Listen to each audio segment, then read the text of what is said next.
कैसे हो दोस्तों आप सभी के मैं आपके मंच the success point at the rate पे शानदार श्रृंखला में एक बार फिर से आपका स्वागत करता हूं। जी हाँ दोस्तों, लक्ष्य बैच के अंतर्गत हम लोग आधुनिक भारत के विषय पर गहन अध्ययन कर रहे हैं दोस्तों। आज देखेंगे आधुनिक भारत के अंतर्गत क्षेत्रीय राज्यों का उदय कैसे हुआ और यूरोपीय शक्तियों के बारे में। बस समझे दोस्तों, क्या देखेंगे? क्षेत्रीय राज्यों का उदय और यूरोपीय शक्तियों के बारे में देखेंगे। एक एक क्षेत्र के बारे में हम लोग डिस्कशन करेंगे। तो चलिए शुरू करते हैं। आज का सेशन बहुत ही अच्छा, बहुत ही लाजवाब होगा दोस्तों। ज़्यादा से ज़्यादा वीडियो को शेयर कीजिए, लाइक कीजिए, वीडियो को सब्सक्राइब करना ना भूलें, बेल आइकन ऑन करें ताकि नोटिफिकेशन मिलती रहे दोस्तों। अगर आप ऑनलाइनर प्रश्नों को देखना चाहते हैं या एमसीक्यू क्वेश्चन को देखना चाहते हैं तो आप मेरे प्लेलिस्ट में जाकर के देख सकते हैं। वहाँ पे काफ़ी एमसीक्यू क्वेश्चन अवेलेबल हैं, आप उसको देख करके अपनी तैयारी कर सकते हैं दोस्तों। जितनी अच्छी आपकी मेहनत होगी उतनी जल्दी आपको सफलता मिलेगी दोस्तों। मेरी ईश्वर से प्रार्थना है कि आप सबका सिलेक्शन हो। ज़्यादा से ज़्यादा पढ़ने का प्रयास करें दोस्तों, ज़्यादा से ज़्यादा प्रैक्टिस सेट लगाएं। उससे आपको ये मालूम होता है कि कौन से पार्ट से किस तरह से प्रश्न पूछे जाते हैं। अगर आप एमसीक्यू पढ़ना चाहते हैं तो उससे आपको ये पता चल जाएगा। जब आपको ये पता चल जाएगा तो दोस्तों, तो कौन सा टॉपिक आपको डिस्कशन अच्छे से पढ़ना है, उसका गहन अध्ययन करना है, उससे आपकी तैयारी अच्छी हो जाएगी दोस्तों। और ख़ास करके कोशिश कीजिए कि आप लोग जीडी बना के चलें, यानी कि ग्रुप डिस्कशन। ठीक, अगर आप ग्रुप डिस्कशन के अंतर्गत चलेंगे दोस्तों तो आपका टॉपिक जल्दी आपको तैयार हो जाएगा, बहुत अच्छा होगा और आपका सिलेक्शन जल्दी होगा दोस्तों। बात समझ में आ रही है? तो ज़्यादा से ज़्यादा चैनल को सपोर्ट करें दोस्तों। The success point at the rate एक ऐसा मंच है जो चाहता है कि आपको जल्दी से जल्दी सफलता मिले। हम ऐसे टॉपिक का डिस्कशन ही नहीं करते दोस्तों जो कि आपके एग्ज़ाम टॉपिक व्यू से इम्पोर्टेंट ना हो। दोस्तों, पढ़ने के लिए तो बहुत कुछ है, पढ़ते तो हम लोग बहुत कुछ हैं, मगर क्या होता है देखिए, कुछ लोगों का सिलेक्शन जल्दी हो जाता है, कुछ लोगों का सिलेक्शन तैयारी करते रहते हैं लेकिन तब भी नहीं होता। तो देखिए, इंटेलिजेंट बनना आसान है दोस्तों, लेकिन यहाँ पे क्या करना है, आपको अचीवमेंट हासिल करनी है, आपको तरक्की हासिल करनी है, आपको सफलता चाहिए। तो सफलता चाहने के लिए ऐसा सेलेक्टेड टॉपिक पढ़ें जिससे आपका सिलेक्शन हो सके दोस्तों। चलिए शुरू करते हैं। तो आधुनिक भारत, क्षेत्रीय राज्यों का उदय और यूरोपीय शक्तियों के बारे में। तो पहला जो क्षेत्र है वो है पंजाब। आइए देखते हैं। तो 18वीं सदी में मुगल साम्राज्य के विघटन और पतन के पूर्व में अधीन किए गए राजाओं और उन क्षेत्रीय नेताओं द्वारा स्वागत किया गया जो अपने खुद का एक राज्य निर्मित करना चाहते थे। बात समझिए, 18वीं सदी में मुगल साम्राज्य जब विघटित हो रहा था और पतन के पहले, यानी मुगल साम्राज्य के विघटन और पतन से पहले जो अधीन किए गए राजा थे वो क्या करते थे, क्षेत्रीय नेताओं के द्वारा स्वागत किए गए उनका, और ऐसे स्वागत किया गया जो अपने खुद का एक राज्य निर्मित करना चाहते, ऐसे ऐसे राजाओं का स्वागत किया गया। तो पंजाब एक ऐसा ही क्षेत्र था जिसका मुगल साम्राज्य के कमज़ोर पड़ने के बाद उदय हुआ। बस समझ में आई? पंजाब एक ऐसा राज्य था दोस्तों जिसका उदय जो हुआ था वो मुगल साम्राज्य के पतन और कमजोरी के साथ हुआ था। बात समझ में आ रही है? चलिए आगे चलते हैं। 10वें एवं अंतिम गुरु गोविंद सिंह सिखों को एक लड़ाकू समूह के रूप में संगठित तो कर दिया, लेकिन औरंगजेब के शासनकाल तक वे कोई भी राज्य प्राप्त करने में सफल न हो सके। तो प्यारे दोस्तों, जो 10वें और अंतिम गुरु माने जाते हैं गुरु गोविंद सिंह सिखों के, तो जो गुरु गोविंद सिंह थे वो क्या थे, वो एक लड़ाकू समूह के रूप में संगठित तो कर दिया था सिखों को, लेकिन क्या किया, औरंगजेब के शासनकाल जब था तो वो एक भी राज्य को प्राप्त करने में सफल नहीं हो सके। बात समझ में आई? दोस्तों यहाँ पे रिपीटेड है, क्यों ना इसको हम लोग यहाँ से डिलीट कर देते हैं। बात समझ में आ रही है? चलिए रहने दीजिए, आगे चलते हैं।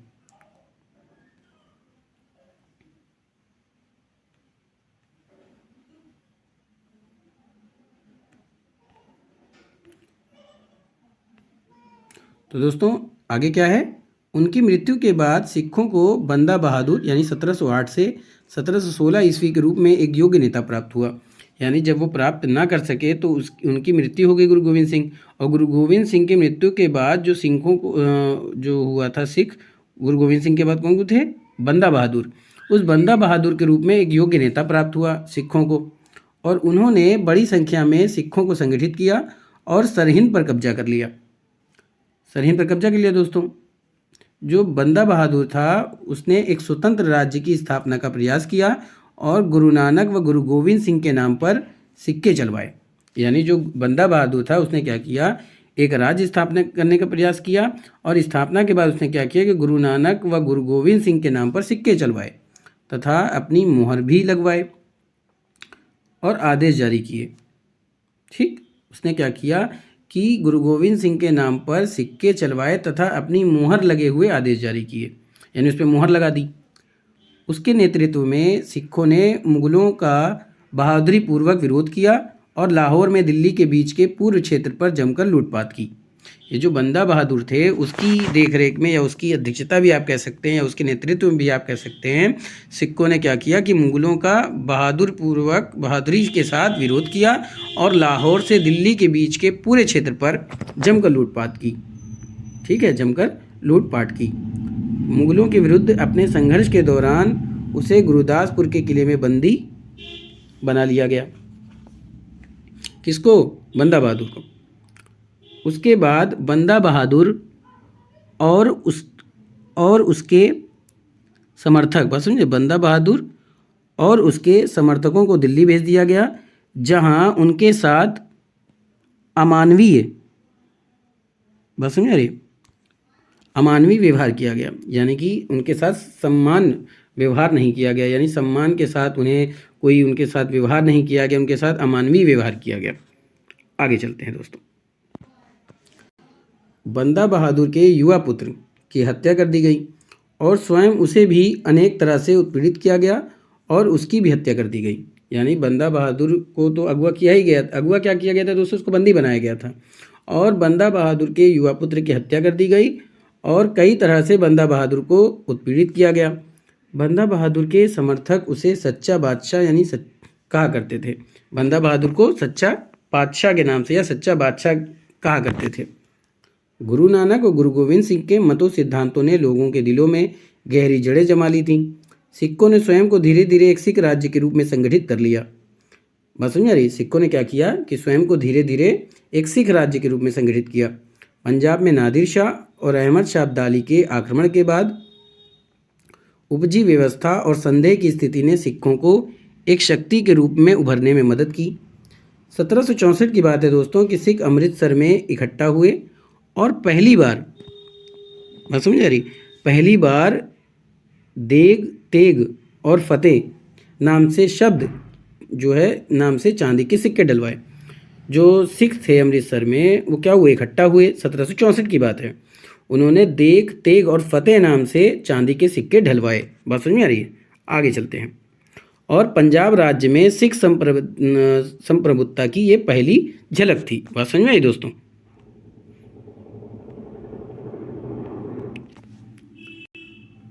उन्हें स्वयं को 12 मिसलों, बस में उन्होंने स्वयं को 12 मिसलों लोकतांत्रिक ढांचे पर आधारित सैन्य भाईचारा में संगठित किया। किसने? सिखों ने अपने स्वयं को 12 मिसलों यानी लोकतांत्रिक ढांचे पर आधारित सैन्य भाईचारा में संगठित किया और पंजाब क्षेत्र पर नियंत्रण स्थापित कर लिया। इन मिसलों के प्रमुखों ने आपस में क्षेत्रों का बंटवारा कर लिया, यहाँ तक कि अहमद शाह अब्दाली भी इन मिसलों को नष्ट करने में सफल नहीं हो पाया। बस में यहाँ जो अहमद शाह अब्दाली था वो इन मिसलों को नष्ट करने में सफल नहीं हुआ, वो असफल ही रहा और उसके भारत से लौटने के 2 सालों के भीतर ही सरहिंद और लाहौर में उसके द्वारा नियुक्त किए गए गवर्नरों को बाहर खदेड़ दिया गया। यानी जो अहमद शाह अब्दाली के द्वारा पंजाब में क्या था कि उन्होंने अहमद शाह अब्दाली ने क्या किया था दोस्तों, कुछ गवर्नर नियुक्त किए थे लाहौर और सरहिंद में। तो सिखों ने क्या किया कि जब वो अहमद शाह अब्दाली भारत लौट गया तो उसके बाद सिखों ने सरहिंद और लाहौर के जो गवर्नर को बाहर खदेड़ दिया। नाभा, पटियाला और कपूरथला जैसी छोटी छोटी जागीरों का उदय हुआ। किसके बाद? अहमद शाह अब्दाली के भारत लौटने के बाद। समझ में आई? तो 18वीं सदी के अंत में महाराजा रणजीत सिंह ने मिसलों को संयुक्त कर एक शक्तिशाली राज्य की स्थापना की।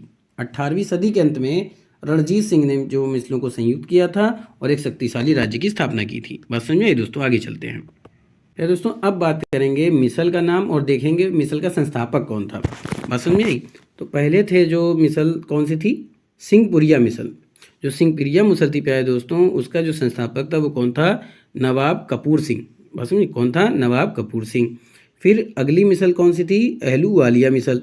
अहलूवालिया मिसल के संस्थापक कौन थे दोस्तों? जस्सा सिंह। दोस्तों ये इंपॉर्टेंट है, ये एग्जाम में कहीं से भी पूछा जा सकता है। रामगढ़िया मिसल, तो रामगढ़िया मिसल के संस्थापक कौन थे? जस्सा सिंह रामगढ़िया। और फुल्किया मिसल की स्थापना किसने की थी? तो फूल सिंह ने की थी। कन्हीवा मिसल की स्थापना किसने की थी? जय सिंह ने की थी। भागी मिसल की स्थापना किसने की थी? हरि सिंह ने की थी। किसने की थी प्यारे दोस्तों? हरि सिंह ने। आगे चलते हैं, आगे है चुकरचकिया। चुकरचकिया मिसल की स्थापना किसने की थी? चरत सिंह ने। दोस्तों ये इंपॉर्टेंट है, ये कई बार पूछा गया है, ठीक है, ये कई बार पूछा गया है। चुकरचकिया मिसल की स्थापना किसने की थी? चरत सिंह ने। निशान वालिया मिसल की स्थापना किसने की थी? तो सरदार सांगत सिंह ने। करोड़ सिंघिया मिसल की स्थापना किसने की थी? बघेल सिंह ने। नकी मिसल की स्थापना किसने की थी प्यारे दोस्तों? तो ये की थी हीरा सिंह ने। शहीदी मिसल की स्थापना किसने की थी? बाबा दीप सिंह। बात समझ में आई? ये मिसल थे और मिसल के जो संस्थापक थे उनके बारे में डिस्कशन किया। अब देखेंगे जो उनमें जो युद्ध हुआ था सिखों का, वो देखते हैं कौन कौन सा युद्ध हुआ था। तो प्रथम आंग्ल सिख युद्ध हुआ था और दूसरा आंग्ल सिख युद्ध हुआ था। अब दोनों के बारे में हम अच्छे से समझेंगे दोस्तों। अगर अभी तक आपने मेरे चैनल को सब्सक्राइब नहीं किया है और आप मेरे चैनल में नए विजिटर हैं तो आप मेरे चैनल पर जुड़ जाइए, सब्सक्राइब की दीजिए, बेल आइकन ऑन कर दीजिए ताकि नोटिफिकेशन मिलती रहे। लाइक कीजिए, वीडियो आपको कैसी लगती है कमेंट में जरूर बताएं दोस्तों। ज़्यादा से ज़्यादा लोगों तक शेयर करें, लोगों से बताएं दोस्तों कि द सक्सेस पॉइंट उन टॉपिकों को डिस्कशन करता है जिससे आप अपने एग्ज़ाम टॉपिक से पहुंच सकते हैं अपने लक्ष्य के करीब। बात समझिए प्यारे दोस्तों, बहुत ही अच्छा सेगमेंट चलता है, बहुत ही अच्छा सेशन चलता है।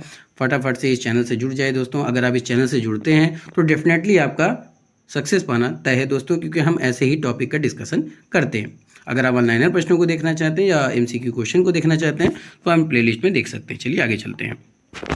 आगे है प्यारे दोस्तों, प्रथम आंग्ल सिख युद्ध। अंग्रेजों ने दिलीप सिंह के शासनकाल में पंजाब पर आक्रमण किया और लाहौर पर कब्जा कर लिया। अंग्रेजों ने क्या किया? दिलीप सिंह के शासनकाल में पंजाब पर आक्रमण कर लिया और लाहौर पर भी कब्जा कर लिया तथा 9 मार्च 1846 ईस्वी में लाहौर की संधि पर हस्ताक्षर हुए। तो ये जो लाहौर की संधि पर हस्ताक्षर हुए थे वो कब हुआ था दोस्तों? उसकी डेट याद रखिएगा, 9 मार्च 1846। 9 मार्च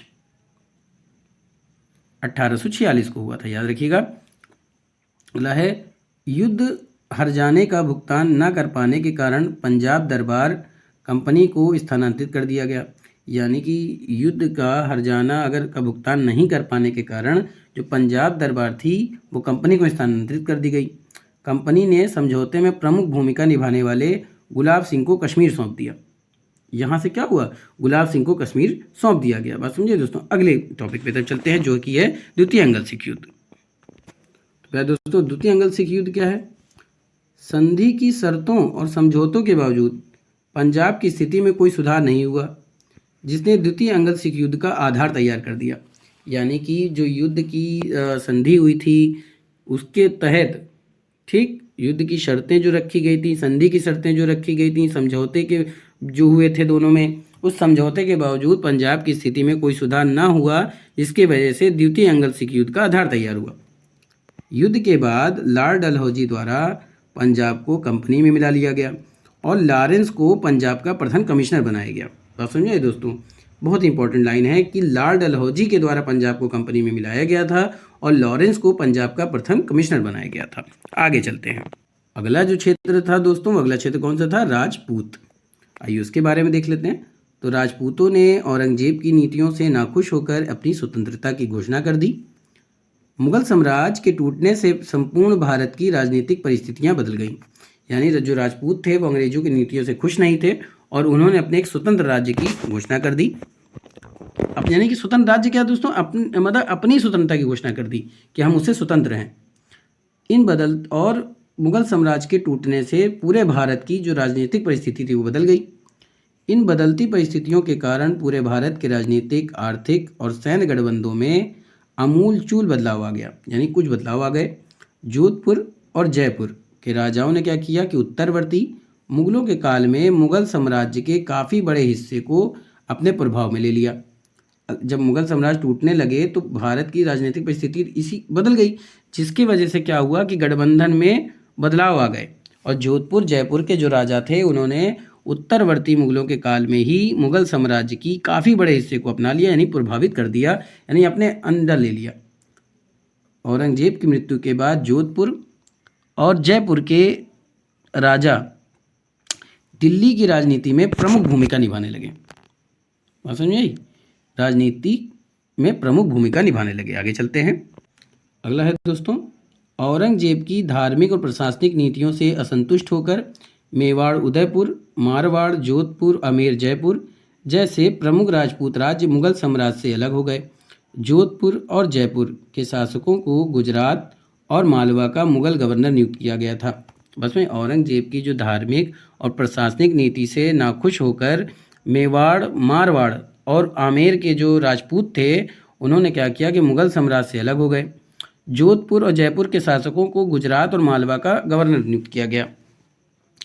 एक समय तो ऐसा लगा कि राजपूत मुगल साम्राज्य में अपनी स्थिति और प्रभाव को फिर से प्राप्त कर रहे हैं। जाटों और मराठों के विरुद्ध मुगल साम्राज्य के प्रमुख सहयोगी के रूप में उभर रहे हैं। समझिए, जोधपुर और जयपुर के राजाओं ने उत्तरवर्ती मुगलों के काल में मुगल साम्राज्य के काफ़ी बड़े हिस्से को प्रभावित किया। दोस्तों ये लाइन फिर से बार बार रिपीटेड हो गई है। आगे चलते हैं। इस समय के सबसे प्रमुख राजपूत राजा आमेर के सवाई राजा जयसिंह थे।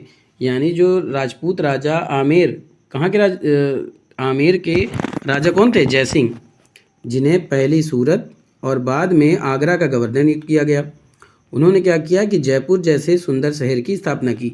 याद रखिएगा, जयपुर की स्थापना किसने की थी? जयसिंह ने। दिल्ली, जयपुर, वाराणसी, उज्जैन और मथुरा में नक्षत्र वेधशालाओं जैसे जंतर मंतर का निर्माण किसने करवाया था? जयसिंह ने करवाया था। याद रखिएगा दोस्तों, आगरा से लेकर सूरत तक के क्षेत्र का उनके हाथों में होने से उन्हें अपने राज्य को मजबूत और समृद्ध बनाने में मदद मिली। बात समझ में आई? जाटों, मराठों और अन्य क्षेत्रीय राज्यों के उदय होने से अपने राज्य के बाहर उनकी जागीरें कम होने लगीं। यानी जो जाट, मराठों और अन्य क्षेत्रीय राज्यों का जब उदय हो गया तो राज्य के बाहर उनकी जागीरें क्या होने? कम होने लगी और उनका प्रभाव भी धीरे धीरे कम होने लगा। बात समझ में आई प्यारे दोस्तों?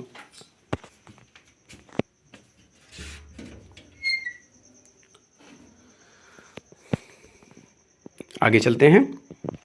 आगे दोस्तों, हालांकि राजपूतों की राजनीतिक शक्ति का ह्रास हो गया था। यानी जो राजपूतों की राजनीतिक शक्ति था वो धीरे धीरे क्या हो गई? घट गई, उसमें कमी आ गई, कमज़ोर हो गया राजनीतिक शक्ति। ठीक है, लेकिन एक राजस्थानी समूह का देश की अर्थव्यवस्था में प्रभाव बढ़ गया था। यानी इससे क्या हो गया था? जो राजनीति समूह का देश था उसकी अर्थव्यवस्था में प्रभाव बढ़ गया था।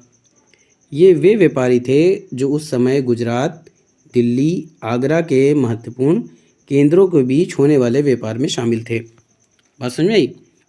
ये जो राजपूत होते थे और इसमें जो अर्थव्यवस्था के जिसके कारण क्या हुआ था कि राजस्थानी समूह के देश के अर्थव्यवस्था में प्रभाव बढ़ गया, जिसके वजह से इसमें जो व्यापारी होते थे वो क्या करते थे कि उस समय के गुजरात, दिल्ली, आगरा के महत्वपूर्ण केंद्रों के बीच होने वाले व्यापार में शामिल होते थे। बात समझ में आई?